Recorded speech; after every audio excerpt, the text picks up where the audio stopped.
జే news వార్తలకు స్వాగతం. ముందుగా వార్తల్లోని ముఖ్య అంశాలు. పరిశ్రమల హబ్ గా ఏపీని తీర్చిదిద్దుతామన్న లోకేష్. భారీ పెట్టుబడులతో ఉద్యోగాల సృష్టి లక్ష్యమన్న మంత్రి. గ్లోబల్ కంపెనీలు ఏపీ వైపు చూస్తున్నాయన్న లోకేష్. పరిశ్రమలకు సానుకూల వాతావరణం కల్పిస్తున్నామన్న లోకేష్. మోదీ సభ కోసం కరీంనగర్ లో బండి సంజయ్ ప్రచారం. సికింద్రాబాద్ సభను విజయవంతం చేయాలని బీజేపీ పిలుపు. స్వయంగా గోడలపై నినాదాలు రాసిన బండి సంజయ్. తెలంగాణలో బీజేపీ బలోపేతానికి సభ కీలకమన్న నేతలు.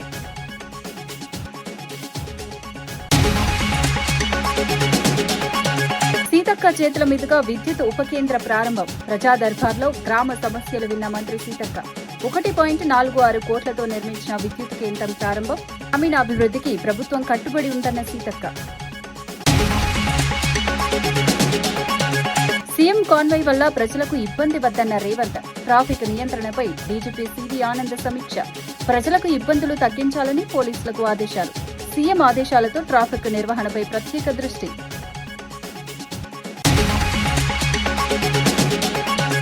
ఎర్రచందనం స్మగ్లింగ్ పై వైసీపీ నేతలపై అనురాధ ఆరోపణలు. రాజకీయ అండతోనే గంగిరెడ్డి ఎదిగాడన్న అనురాధ వ్యాఖ్యలు.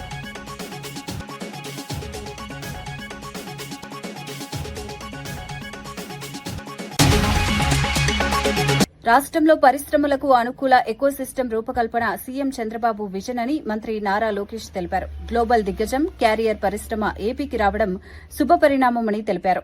2027 నాటికి దేశానికి అవసరమైన 60% ఉత్పత్తిని పూర్తి చేయాలని లక్ష్యంగా పెట్టుకున్నామని చెప్పారు. పరిశ్రమల ద్వారా పెద్ద ఎత్తున ఉద్యోగాలు సృష్టించాలన్నదే ప్రభుత్వ ఉద్దేశమని తెలిపారు. పెట్టుబడులను ఆకర్షించేందుకు ప్రత్యేక విధానాలు అమలు చేస్తున్నామని తెలిపారు. రాష్ట్రాన్ని పరిశ్రమల హబ్ గా తీర్చిదిద్దాలని లక్ష్యంగా పెట్టుకున్నామని అన్నారు. యువతకు ఉపాధి అవకాశాలు పెరిగేలా చర్యలు తీసుకుంటున్నామని తెలిపారు. ప్రపంచ స్థాయి కంపెనీలు ఏపీ వైపు చూస్తున్నాయని పేర్కొన్నారు.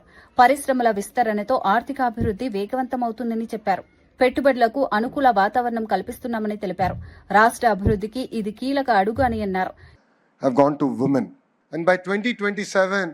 We expect to manufacture 60% of India's air conditioning requirement here in Sri City. And by 2028, thanks to Career, we should now achieve 80% of India's air conditioning coming out of Sri City.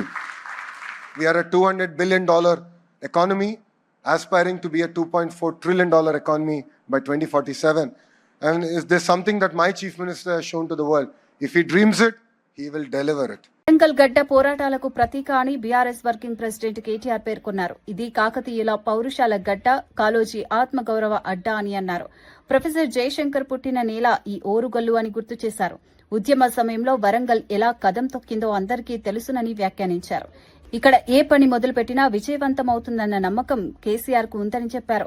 Mahagarjana, రజతోత్సవ సభలు చరిత్ర సృష్టించాయని గుర్తు చేశారు. ద్రోహులకు గుండె జల్లుమణిలా పోరాటం చేసే నేల ఇది అని వ్యాఖ్యానించారు. తెలంగాణ ఉద్యమంలో వరంగల్ పాత్ర కీలకమని తెలిపారు. కార్యకర్తల్లో ఉత్సాహాన్ని నింపేలా కేటీఆర్ ప్రసంగం సాగింది. నయవంచనకు, మోసానికి 4 ఏళ్లు నిండింది. ఇది కాకతీయ పౌరుషాల గడ్డ, ఇది కాళోజీ ఆత్మ గౌరవ గడ్డ, జయశంకర్ సారు పుట్టిన గడ్డ ఈ ఓరుగల్లు. పోరాటాల విల్లు ఎక్కుపెడితే ఓరుగల్లు, ద్రోహులకు గుండె జల్లుమంటది. అది మనం తెలంగాణ ఉద్యమంలోనే చూసిన విషయం కూడా నేను మీకు గుర్తు చేస్తా ఉన్నా. నర్సంపేట నుంచి ఇప్పుడే గౌరవనీయులు గౌరవ పెద్దలు రైతు మా గోపాలన్న మాట్లాడిండు. మా పెద్ద సుదర్శన్ రెడ్డి గారు మా సోదరుడు, వారిని ఆహ్వానిస్తే ఇక్కడికి వచ్చినారు. గోపాలన్న మాట్లాడితే మీ కేరింతలు, మీ చప్పట్లు వింటే నేను మధుసూదనాచారి గారు అనుకుంటా ఉన్నాం. ఇక మనం ఎవ్వరు మాట్లాడే అవసరం లేదు. రైతుల గుండెల్లో ఉన్న మాట గోపాలన్న చెప్పిండు అని చెప్పి మేం మాట్లాడుకుంటా ఉన్న పరిస్థితి మీ అందరికీ యాదికుండాలి. తెలంగాణ ఉద్యమ సమయంలో కూడా వరంగల్ ఎట్లా కదం దొక్కిందో మీ అందరికీ గుర్తున్నది. ఆ రోజుల్లో ఉద్యమ సమయంలో మా వినయ్ భాస్కర్ గారు పిలిస్తే నేను కూడా ఇదే హనుమకొండలో కాగడా పట్టుకొని మీతో పాటు కవాతు చేసిన. ఈ వరంగల్ వీధుల్లో తిరిగినాం. వరంగల్ జైల్లో ఆ ఉద్యమంలో భాగంగా ఇక్కడనే 2 రోజులు ఇక్కడే ఉన్నాం. ఏ పని ఇక్కడ మొదలుపెట్టినా విజయవంతమవుతుందనేది కేసీఆర్ గారి యొక్క నమ్మకం, కేసీఆర్ గారి యొక్క విశ్వాసం.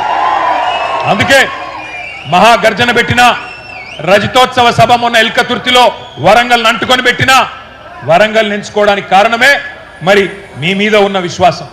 హైదరాబాద్ చింతల అంబేద్కర్ నగర్లో దారుణ హత్య ఘటన కలకలం రేపింది. శివారెడ్డి అనే వ్యక్తిని అతని సహజీవన భాగస్వామి అరుణ, ఆమె కుమారుడు సాయి రత్నం కలిసి హత్య చేసినట్లు పోలీసులు వెల్లడించారు.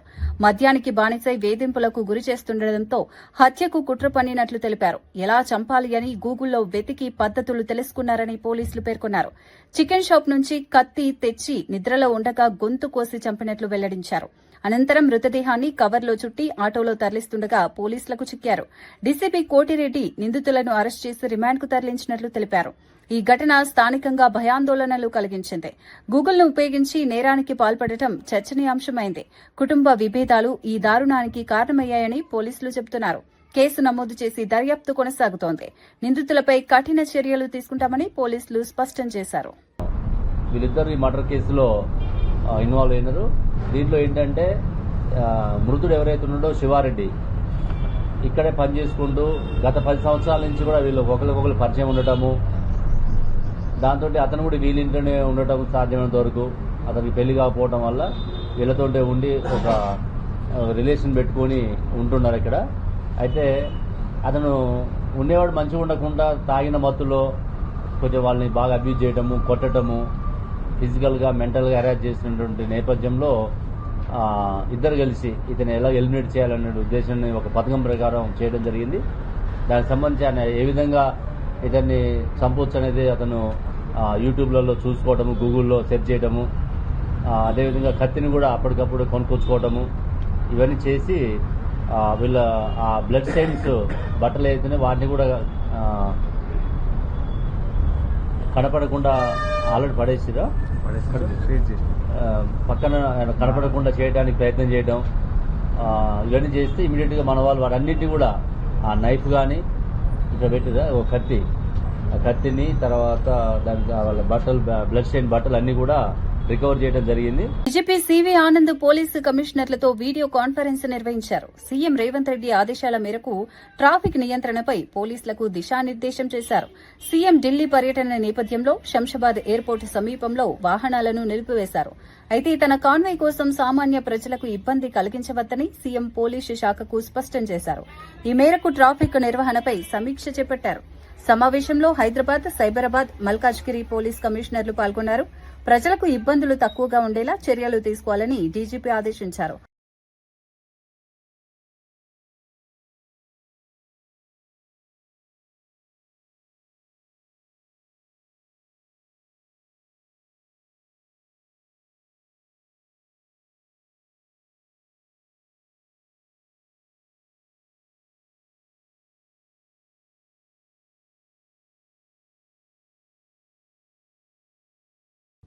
అంతర్జాతీయ ఎర్రచందనం స్మగ్లర్గా కొల్లం గంగిరెడ్డి ఎదగడానికి వైసీపీ నేతల అండదండలే కారణమని పంచుమర్తి అనురాధ ఆరోపించారు. రాజకీయ పరిరక్షణ లేకుండా ఇంత పెద్ద స్థాయికి ఎదగడం సాధ్యం కాదని అన్నారు. ఎర్రచందనం స్మగ్లింగ్ వల్ల రాష్ట ప్రతిష్ట దెబ్బతిందని విమర్శించారు. ఈ వ్యవహారంపై పూర్తిస్థాయి విచారణ జరపాలని డిమాండ్ చేశారు. బాధ్యులపై కఠిన చర్యలు తీసుకోవాలని అన్నారు. వైసీపీ పాలనలో అక్రమాలు పెరిగిపోయాయని ఆరోపించారు. రాజకీయ నాయకుల ప్రమేయం బయటపడాలని పేర్కొన్నారు. రాష్ట సంపదను దోచుకుంటున్న వారిని వదిలిపెట్టొద్దని డిమాండ్ చేశారు. ఈ వ్యాఖ్యలు రాజకీయంగా సంచలనంగా మారాయి. ఎర్రచందనం స్మగ్లింగ్ మళ్లీ చర్చకు వచ్చింది. ప్రజలకు నిజాలు తెలియాల్సిన అవసరం ఉందని అన్నారు. ప్రభుత్వం వెంటనే స్పందించాలని కోరారు. కట్టబెట్టారో మొత్తం తేట తెల్లమయ్యింది. ప్రపంచ స్థాయిలో ఉన్న పరిచయాలతో, ప్రపంచ స్థాయిలో ఉన్న కంపెనీలతో పరిచయాలు పెంచుకొని ఆ కంపెనీలన్నిటినీ ఈరోజు ఆంధ్రప్రదేశ్కి ఏ రకంగా తీసుకొస్తున్నారో నారా చంద్రబాబు నాయుడు గారు మీరందరూ చూశారు. ఈ జగన్మోహన్ రెడ్డి ప్రపంచ స్థాయి స్మగ్లర్తో, నేర చరిత్రలతో ఉన్న వ్యక్తులతో సావాసం. నారా చంద్రబాబు నాయుడు గారు ప్రపంచ స్థాయి కంపెనీలతో సావాసం చేసి అవి ఆంధ్ర రాష్ట్రానికి ఎలా ఉపయోగపడతాయో. మే 10న సికింద్రాబాద్ పెరేడ్ గ్రౌండ్స్ లో జరగనున్న ప్రధాని మోదీ భారీ బహిరంగ సభ కోసం కేంద్ర మంత్రి బండి సంజయ్ కరీంనగర్ లో విస్తృత ప్రచారం నిర్వహిస్తున్నారు. సభకు భారీ జన సమీకరణ లక్ష్యంగా కార్యకర్తలను ఉత్సాహపరుస్తున్నారు. స్వయంగా గోడలపై నినాదాలు రాస్తూ ప్రచారంలో పాల్గొన్నారు. మోదీ సభ చారిత్రాత్మకంగా నిలవాలని పిలుపునిచ్చారు. తెలంగాణలో బీజేపీ బలోపేతానికి ఈ సభ కీలకమని పేర్కొన్నారు. కార్యకర్తలు పెద్ద ఎత్తున ప్రచారంలో పాల్గొంటున్నారు. రాష్ట్ర రాజకీయాల్లో ఈ సభ ప్రాధాన్యత సంతరించుకుంది. ప్రజలు భారీగా హాజరవుతారని నేతలు ధీమా వ్యక్తం చేస్తున్నారు. బీజేపీ కార్యకర్తల్లో ఉత్సాహం పెరిగింది. సభ విజయవంతం చేసేందుకు అన్ని ఏర్పాట్లు చేస్తున్నట్లు తెలిపారు. మోదీ సందేశాన్ని ప్రజల్లోకి తీసుకెళ్తామని అన్నారు. ఈ కార్యక్రమం రాజకీయంగా చర్చనీయాంశమైంది.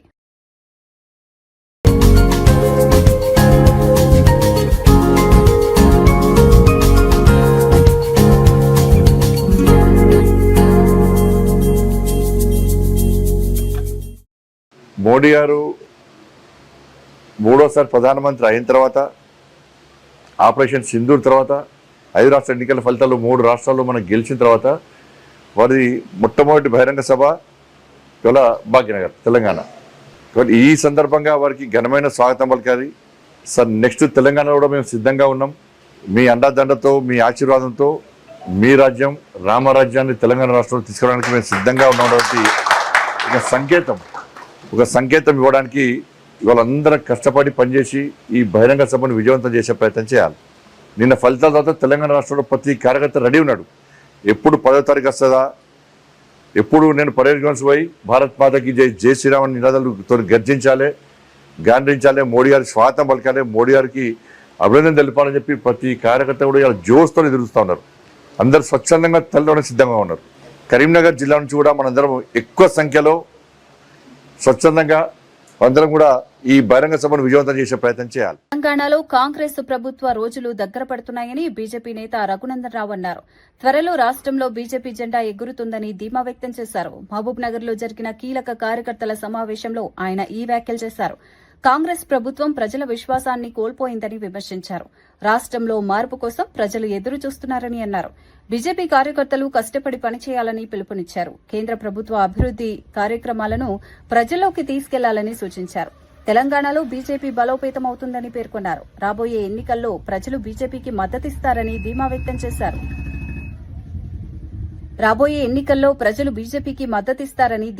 చేశారు. పార్టీ శక్తిని గ్రామ స్థాయికి విస్తరించాలని పిలుపునిచ్చారు. ఈ వ్యాఖ్యలు రాజకీయంగా ఆసక్తి రేకెత్తిస్తున్నాయి. తెలంగాణ రాజకీయాల్లో బీజేపీ వేగంగా ఎదుగుతోందని నేతలు చెబుతున్నారు. హితవు పలుకుతూ 10వ తారీఖున జరిగేటువంటి సభకి ప్రతి కార్యకర్త తన వంతు కృషిగా సభను సక్సెస్ చేయాలని, నేటి నుంచి ఎన్నికలు పూర్తయ్యేంత వరదాకా ఒకటే జెండా కనబడాలి. మనకి కాషాయ కండువా వేసుకున్నటువంటి వ్యక్తే కాకతీయుల రాష్ట్రాన్ని కూడా, కాకతీయుల రాజ్యాన్ని కూడా పాలిస్తారు. ఇది సూర్యుడు తూర్పున ఉదయిస్తాడనేది ఎంత నిజమో రేపు కాకతీయ సామ్రాజ్యాన్ని భారతీయ జనతా పార్టీ నరేంద్ర మోడీ గారి నాయకత్వంలో గెలుస్తుందనడంలో ఎవరికి ఎట్లాంటి సందేహం లేదు. 99 రోజుల ప్రజాపాలన ప్రగతి ప్రణాళికలో భాగంగా ఏటూరు నాగారం మండలం చిన్నబోయినపల్లి గ్రామంలో ప్రజా దర్బారు కార్యక్రమం నిర్వహించారు. ఈ సందర్భంగా మంత్రి దనసరి అనసూయ సీతక్క కొత్తగా నిర్మించిన 11 kV విద్యుత్ ఉపకేంద్రాన్ని ప్రారంభించారు. 1.46 కోట్ల వ్యయంతో నిర్మించిన ఈ కేంద్రం గ్రామ ప్రజలకు మెరుగైన విద్యుత్ సరఫరా అందించనుంది. కార్యక్రమంలో జిల్లా కలెక్టర్, ఐటీడీఏ అధికారులు పాల్గొన్నారు. గ్రామీణాభివృద్ది, మహిళా, శిశు సంక్షేమ కార్యక్రమాలపై కూడా చర్చించారు. ప్రజల సమస్యలను నేరుగా తెలుసుకునేందుకు ప్రజా దర్బారు నిర్వహిస్తున్నట్లు మంత్రి తెలిపారు. అభివృద్ది కార్యక్రమాలు గ్రామ స్థాయికి చేరేలా ప్రభుత్వం కృషి చేస్తోందన్నారు. విద్యుత్ సమస్యలు తగ్గుతాయని అధికారులు తెలిపారు. ప్రజలు ఈ కార్యక్రమాన్ని స్వాగతించారు. గ్రామీణాభివృద్దికి ప్రభుత్వం కట్టుబడి ఉందని మంత్రి పేర్కొన్నారు. ఈ కార్యక్రమం స్థానికంగా పంచులు ఇద్దరు కూడా తీసుకురావడం జరిగింది మా దృష్టికి. వాటిని కూడా శాంక్షన్ చేసి అందిస్తాం. అట్లనే గ్రామాలలో వివో బిల్డింగ్స్ కూడా ఇచ్చినాం. ఇక్కడ వచ్చిందా వివో బిల్డింగ్? మొదలు పెట్టిరా? మరి ఎందుకు పెట్టలేదు? పెట్టియండి. పిఓగా వచ్చినటువంటి లెనిన్ గారికి, additional collector Mahender ji, revenue గారికి, ఆర్డీఓ వెంకటేశ్వర్లు గారికి, గ్రంథాలయ చైర్మన్ గారికి, అదేవిధంగా కళ్యాణి మార్కెట్ కమిటీ చైర్పర్సన్ గారికి, మాజీ జెడ్పీడీసీ వెంకటరమణ, వాజేడు వెంకటాపురం జెడ్పీడీసీ గారికి, అదేవిధంగా మన ఆర్టీఏ మెంబరు ఆర్టీసీ శ్రీనివాస్ గారికి, స్థానిక సర్పంచ్ నాగార్జున, రాజు ఇద్దరు రావడం జరిగింది. 3 గ్రామ పంచాయతీలు ఇక్కడ పెట్టుకున్నాం. కొంచెము నెక్స్ట్ గ్రామాలలో ఏ గ్రామ పంచాయతీకి ఆ గ్రామంలో ఒక టార్చర్ మనది ఉంటుంది కాబట్టి వాళ్ళు రావడానికి ఇప్పుడు మనం అక్కడ కొండాయి కాడ పెట్టినాం. కొత్తూరోళ్ళు, దొడ్లోళ్ళు రావాలంటే కొద్దిగా నడుచుకుంటూ రావడం పోవడం ఇబ్బంది అవుతుంది కాబట్టి అట్లా 2-3 గ్రామాలు ఒక కాడ పెట్టినప్పుడు వాళ్ళకు మనకి ఎట్లా గ్రామ పంచాయతీలో ఒక ట్రాక్టర్ ఉంటుంది పక్కనే, కాబట్టి డిపిఓ గారికి చెప్పి అందరూ 1-2 ట్రిప్పులు కొడితే సరిపోతుంది. ఇక్కడికి వచ్చినటువంటి ఆఫీసర్స్ అందరికీ జిల్లా స్థాయి పదే ఆఫీసుల చుట్టూ తిరగకుండా మీ దగ్గరికే వచ్చి మీ సమస్యలు ఏంటియో తెలుసుకొని అక్కడే పరిష్కరించే విధంగా ఈ యొక్క ప్రజా దర్బార్ కార్యక్రమాన్ని రాష్ట్రంలో మొట్టమొదటిసారి మన ములుగు జిల్లా నుంచే దాదాపు 1 రోజుల క్రితము మనం ప్రారంభించుకోవడం జరిగింది.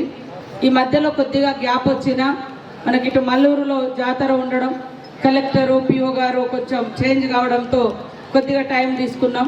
అయినా కూడా మన మారుమూల ప్రాంతాలు, అటవీ గ్రామాలు, ప్రజలు వచ్చినప్పుడు ఆఫీసులో అధికారులు ఉండకపోవచ్చు, అధికారులు ఉన్నప్పుడు ప్రజలు రాకపోవచ్చు. కాబట్టి మనమే అక్కడికి వెళ్ళి వాళ్ళ ఏం సమస్యలు ఉన్నాయో అక్కడ ఉండేటువంటి సర్పంచుల ద్వారా వినడం, అక్కడ ఉండేటువంటి ప్రజల ద్వారా వినాలని ఈ యొక్క ప్రజా దర్బార్ పెట్టడం జరిగింది. ఇప్పటి వరకు దాదాపుగా ఒక 15 గ్రామాలలోకి ఇప్పుడు మనము రావడం జరిగింది. 15 గ్రామ పంచాయతీల వరకు కంప్లీట్ చేసుకున్నాం. కానీ ఎక్కడ కూడా ఇంత డిస్టర్బెన్స్ కూడా, ఇంత గొడవ, ఇంత చిల్లరలో ఎక్కడ జరగకుండా ప్రశాంతంగా వచ్చి సర్పంచులు అయితే సర్పంచులు మాకు ఇవి కావాలని అడిగినరు, వాళ్ళే మనం శాంక్షన్ చేస్తున్నాం. అదేవిధంగా ప్రజలు పెన్షన్లు కానీ, ఇల్లులు కానీ, ఇంకేదైనా భూముల సమస్యలు కానీ ఇంకేదైనా అడిగినా కూడా అప్పటిదప్పుడే మేము సంబంధిత అధికారులకు అటాచ్ చేసి వెంటనే పరిష్కారం చేస్తున్నాం. అది కాకుండా ఒక వారం రోజులు, 10 రోజులు అది కొద్దిగా ఏమైనా టైం పట్టేటి ఉంటే కొద్దిగా లేట్గా టైం ఇస్తున్నాం. దానికోసం కలెక్టర్ కార్యాలయంలో కూడా ఒక సెల్ ఓపెన్ చేసినాం. ఎప్పటికప్పుడు మీరు ఇచ్చిన దరఖాస్తులు తీసుకొని మీకు ఫోన్ చేసి, మీరు రాసే దరఖాస్తు మీద కూడా మీ ఫోన్ నెంబర్ రాయాలి. మీకు ఫోన్ చేసి మీది ఈ లోపు అవుతుంది లేకుంటే కాదు, ఎందుకు కాదు అనేది కూడా కారణము చెప్పే విధంగా కూడా సెల్ ఒక రూమ్ పెట్టి అక్కడ నుంచి ఒక మనిషిని పెట్టి మీకు ఫోన్స్ వచ్చే విధంగా, ఫోన్లు చేసే విధంగా చేయడం జరుగుతూ ఉంది. కాబట్టి ఈరోజు మనము మొదటి విడతలో రాష్ట్రంలోనే అత్యధికంగా ఇల్లులు తీసుకొచ్చింది ములుగు నియోజకవర్గానికే. ముఖ్యమంత్రి గారు రేవంత్ రెడ్డి గారు, అదేవిధంగా మరి రెవెన్యూ శాఖ మంత్రి పొంగులేటి శ్రీనివాస్ రెడ్డి గారి సహకారంతో ఈ మన ములుగు వెనుకబడ్డ ప్రాంతం, పేదలు ఎక్కువ ఉన్నారంటే 5,000 ఇల్లు ఇచ్చింది. కానీ మనము ఎక్కువ ఒకటేసారి ఊరూర్లో 50-100 ఇవ్వలేకపోయినాం. చిన్నపోయిన పల్లెలో కొద్దిగా తక్కువ వచ్చినాయి, తప్పకుండా 23 ఇళ్ళు వచ్చినాయి. గ్రామ పంచాయతీలో ఇంకా ఇవ్వడం జరుగుతుంది. ఇప్పుడు మొదటి విడతలు అయిపోయింది, ఇప్పుడు నెక్స్ట్ విడత ఉంది. జెన్యూన్గా ఇక్కడ ఉండేటువంటి అధికారులు కానీ, ప్రజాప్రతినిధులు కానీ, లీడర్లు కానీ, ఎవరైతే పేదోళ్ళు ఉన్నారో, ఎవరి ఇల్లు లేదో వాళ్ళ. టీటీడీ చైర్మన్ బీఆర్ నాయుడు అధ్యక్షతన ధర్మకర్తల మండలి సమావేశం జరిగింది. అదనపు టాయిలెట్స్ నిర్మాణానికి టీటీడీ బోర్డు ఆమోదం తెలిపింది. ఇందుకోసం 4,55 లక్షలు మంజూరు చేసింది. తిరుమల రోడ్డు సర్కిల్ నిధులకు ఎస్కాట్ కమిటీని నియమించారు. విద్యా కమిటీ నివేదిక మేరకు మౌలిక వసతుల అభివృద్దికి 118 కోట్లు కేటాయించారు. అదనంగా 43.4 కోట్లు మంజూరు చేశారు. నీటి అవసరాల దృష్ట్యా 2 కిలోమీటర్ల పైప్ లైన్ల ఏర్పాటుకు నిర్ణయం తీసుకున్నారు. భక్తులకు మెరుగైన సౌకర్యాలు కల్పించడమే లక్ష్యమని తెలిపారు. తిరుమలలో అభివృద్ది పనులు వేగవంతం చేయాలని నిర్ణయించారు. భక్తుల రద్దీ దృష్ట్యా సదుపాయాలు పెంచుతామని పేర్కొన్నారు. ఈ నిర్ణయాలు భక్తులకు ఉపయోగపడనున్నాయి. టీటీడీ అభివృద్ది కార్యక్రమాలు కొన్ని విధులకు ఒక ఎక్స్పర్ట్ కమిటీని నియమించడం జరిగింది. వాళ్ళు సూచించిన ఆధ్యాత్మిక కొన్ని పేర్లు ఏదైతే ఉన్నాయో ఆ పేర్లు ఈ మన వీధులకు అందరికి కూడా ఇక్కడ పేర్లు పెట్టడం జరుగుతుంది. దానికి కూడా బోర్డు ఆమోదం తెలిపింది. టిటిడి బోర్డు విద్యా కమిటీ ఇచ్చిన నివేదిక మేరకు టిటిడి విద్యా సంస్థలో అత్యాధునిక మౌలిక వసతుల ఏర్పాటుకు గతంలో మనం 118 కోట్లు శాంక్షన్ చేయడం జరిగింది. ఈ ఎక్స్పర్ట్ కమిటీ 118 కోట్లు సరిపోవటం లేదు, దానికి ఇంకా 43.4 కోట్లు కావాలని అన్నారు. అది కూడా శాంక్షన్ చేయటం జరిగింది. తిరుమలలో రోజు రోజు పెరుగుతున్న నీటి అవసరాల దృష్ట్యా గోబర్గం డ్యామ్ నుండి ఫిల్టర్ ప్లాంట్ వరకు 6 కోట్ల ఖర్చుతో 2 కిలోమీటర్ల మేర అదనపు పైప్ లైన్ వేయాలనేటువంటి నిర్ణయం ఈ బోర్డులో ఆమోదం తెలపడం జరిగింది. అదేవిధంగా టిటిడి అవసరాలని నిమిత్తం 44.2 కోట్లతో ఏపీకి చెందిన ఆప్కో, తమిళనాడుకి చెందిన కోఆప్టెక్స్ వారి నుండి పట్టు వస్త్రాలు, దుప్పటాలు తదితర కొనుగోలు చేయాలని చెప్పేసి, ఆ రెండు కూడా గవర్నమెంట్ సంస్థలు కాబట్టి అది ఆమోదం తెలపడం జరిగింది. పెట్రోల్, డీజిల్, గ్యాస్ ధరల పెరుగుదలపై భూపాల్పల్లిలో సిపిఐ శ్రేణులు నిరసన చేపట్టాయి. రాష్ట్ర వ్యాప్త ఆందోళనలో భాగంగా రోడ్డుపైకి వచ్చి భారీ ప్రదర్శన నిర్వహించాయి. సిపిఐ పట్టణ కార్యదర్శి సోత్కు ప్రవీణ్ ఆధ్వర్యంలో జరిగిన ఈ కార్యక్రమంలో కేంద్ర ప్రభుత్వ విధానాలను తీవ్రంగా విమర్శించాయి. పెట్రోల్, డీజిల్, కమర్షియల్ గ్యాస్ ధరలు సామాన్యులపై భారమయ్యాయని ఆవేదన వ్యక్తం చేశారు. వెంటనే ధరలు తగ్గించాలని కేంద్ర ప్రభుత్వాన్ని డిమాండ్ చేశారు. ధరలు తగ్గించకపోతే ఆందోళనలు మరింత ఉధృతం చేస్తామని హెచ్చరించారు. పెరుగుతున్న ధరలతో ప్రజలు ఇబ్బందులు పడుతున్నారని అన్నారు. కేంద్ర ప్రభుత్వం ప్రజా వ్యతిరేక విధానాలు అమలు చేస్తోందని విమర్శించారు. ఈ నిరసనలో పెద్ద ఎత్తున కార్యకర్తలు పాల్గొన్నారు. ధరల నియంత్రణ కోసం ప్రభుత్వం చర్యలు తీసుకోవాలని డిమాండ్ చేశారు. 150 రూపాయల భారం మోపింది. ఈరోజు దాని ద్వారా చాలా మంది ప్రజలు ఇబ్బంది పడుతున్నటువంటి పరిస్థితి ఉంది. ముఖ్యంగా ఈ యొక్క కమర్షియల్ సిలిండర్ ధర 950 రూపాయలు పెంచితే వ్యాపారస్తులకు ఏమాత్రం కూడా నష్టం లేదు. ఎందుకంటే ఈరోజు గ్యాస్ సిలిండర్ ధర పెరిగిందని చెప్పేసి 40 రూపాయల టిఫిన్ కాస్త 80 రూపాయలు చేస్తున్నారు. 110 రూపాయలకు వచ్చేటువంటి భోజనం 200 రూపాయలు చేస్తున్నారు. దీని ద్వారా పేద మధ్యతరగతి ప్రజలకే ఇబ్బందులు ఎదుర్కొన్నాయి తప్ప మరి ఎవరు కొరిగినటువంటి పరిస్థితి లేదు. మరి ఎందుకు ఇట్లా చేస్తుంది బీజేపీ ప్రభుత్వం?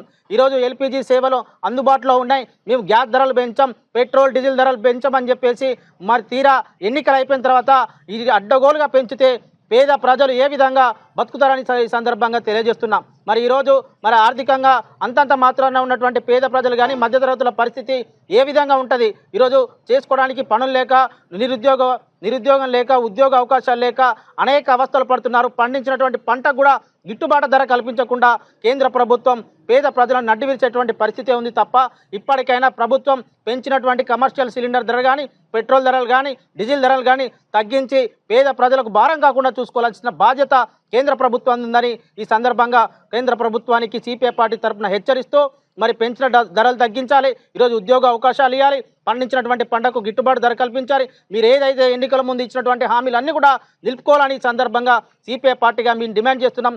ఒకవేళ ఈ ధరలు తగ్గించకపోతే కమ్యూనిస్టు పార్టీ ఆధ్వర్యంలో దేశవ్యాప్తంగా కూడా ఆందోళన చేయడానికి కూడా సిద్ధంగా ఉన్నామని ఈ సందర్భంగా కేంద్ర ప్రభుత్వాన్ని హెచ్చరిస్తున్నాం. సొత్కు ప్రవీణ్ కుమార్, సిపిఐ పట్టణ కార్యదర్శి, భూపాలపల్లి.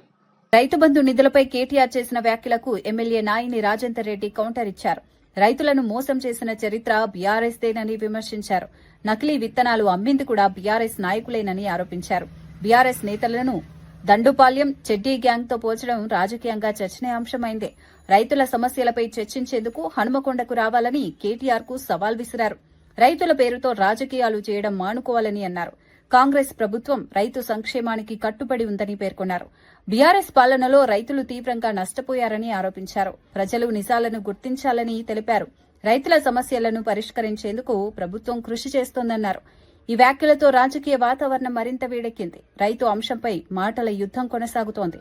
పై మాజీ మంత్రి సత్యవతి తీవ్ర విమర్శలు చేశారు. ఇది ప్రజాపాలన కాదు, రాబందు పాలన అని వ్యాఖ్యానించారు. రైతుల కన్నీళ్లలో ఈ ప్రభుత్వం కొట్టుకుపోవడం ఖాయమని హెచ్చరించారు. బంజారా భాషలో చేసిన ఆమె వ్యాఖ్యలు సోషల్ మీడియాలో వైరల్ అవుతున్నాయి. రైతుల సమస్యలను ప్రభుత్వం పట్టించుకోవడం లేదని ఆరోపించారు. కాంగ్రెస్ పాలనలో రైతులు ఇబ్బందులు పడుతున్నారని విమర్శించారు. రైతులకు ఇచ్చిన హామీలు అమలు కావడం లేదని అన్నారు. బీఆర్ఎస్ మాత్రమే రైతులకు అండగా నిలుస్తోందని పేర్కొన్నారు. ప్రభుత్వ వైఫల్యాలను ప్రజల్లోకి తీసుకెళ్తామని చెప్పారు. ఈ వ్యాఖ్యలు రాజకీయంగా చర్చనీయాంశమయ్యాయి. రైతు సమస్యలపై ఉద్యమం కొనసాగుతుందని హెచ్చరించారు. రాష్ట్ర రాజకీయాల్లో ఈ వ్యాఖ్యలు వేడి పెంచుతున్నాయి.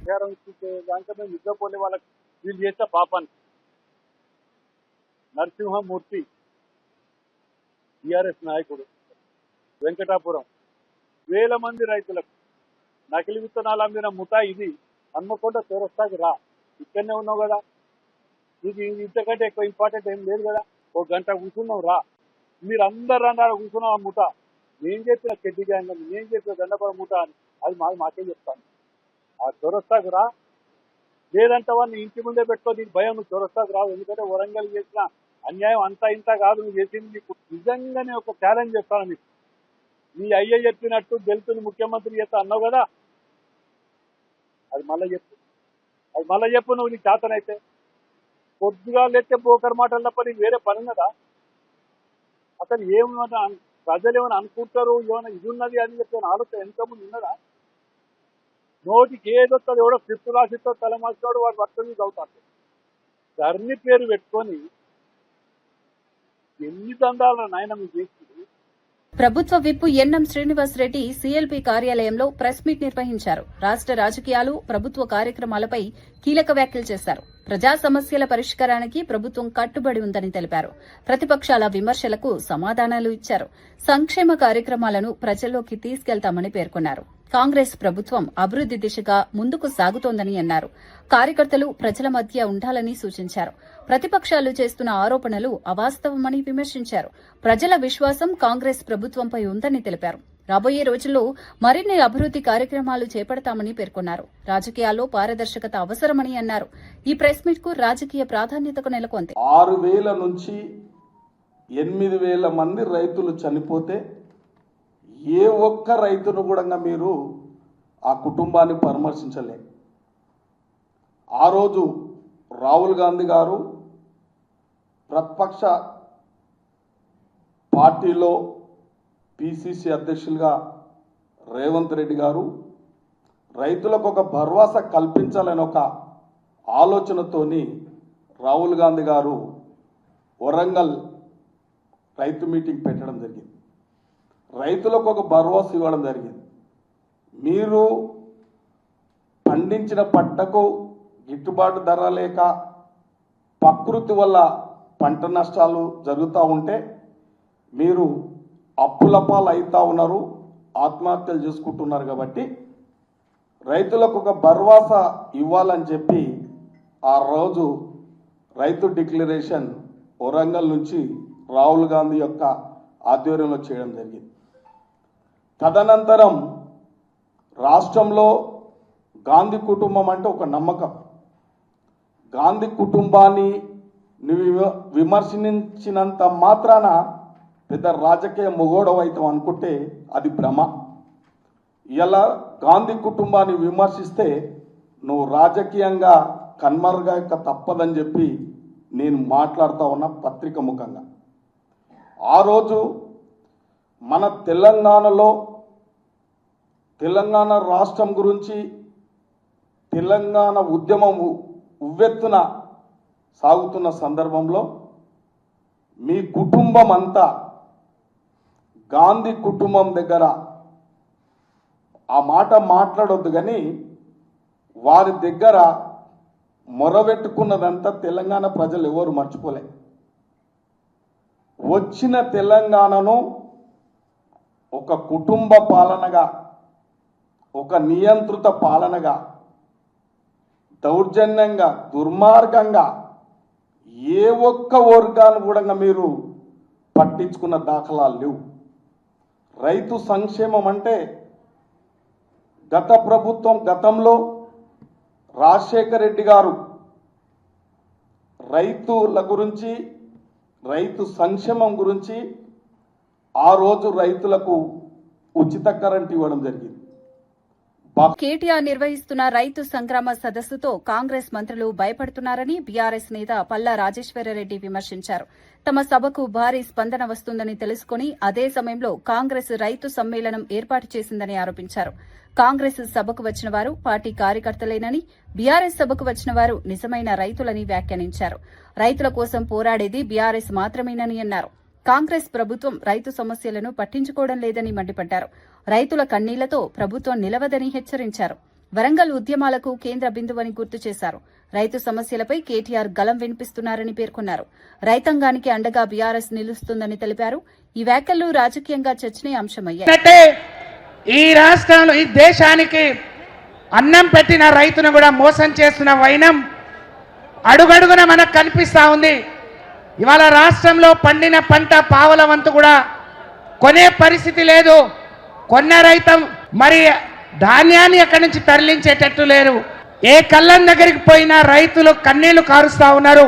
ఇందాక ఒక రైతు అన్నట్టు ఈ రైతు కన్నీళ్ల ద్వారా ఈ కాంగ్రెస్ ప్రభుత్వం రేవంత్ రెడ్డి కొట్టుకుపోవడం ఖాయం అనే విషయాన్ని ఈ సందర్భంగా తెలియజేస్తావు.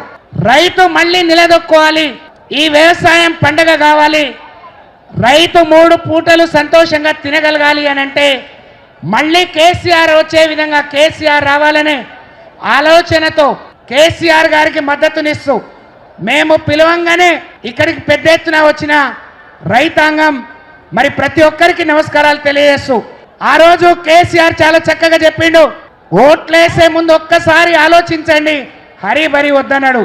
आज अपन ग्वार भाई ने सेने राम राम आज खड़े हुआ जान कौन देख तो याड़ी बापू रईत से आंकी आंधी पानी काढ़ रो छे भाई मैं मक्का ले जान साल ले जान मीना वेगो मार बेटी वाया गाली दो ई वकरी कोनी मत्ती जाए सारू चेनी वाया करे सारू चेनी गैन उन्नाड केसीआर न मांगा जो रईत बंधु दिनो पानी दिनो कोरोना टाइम है अपन खड़े नहीं जान साल लीधो मक्का लीधो जो को विषय भूल जानी काय को करज के आशा पड़े मोसपोगे फिर अपन सुखंगा संतोषंगा रणगतो केसीआर आवणो ఈ రాబందు పాలన పోవాలి, రైతు బంధు రాజ్యం రావాలి అని మరి ఒక నినాదంతో ముందుకు పోతున్న మీ అందరికీ శిరస్సు వంచి నమస్కారాలు తెలియజేస్తూ ధన్యవాదాలు.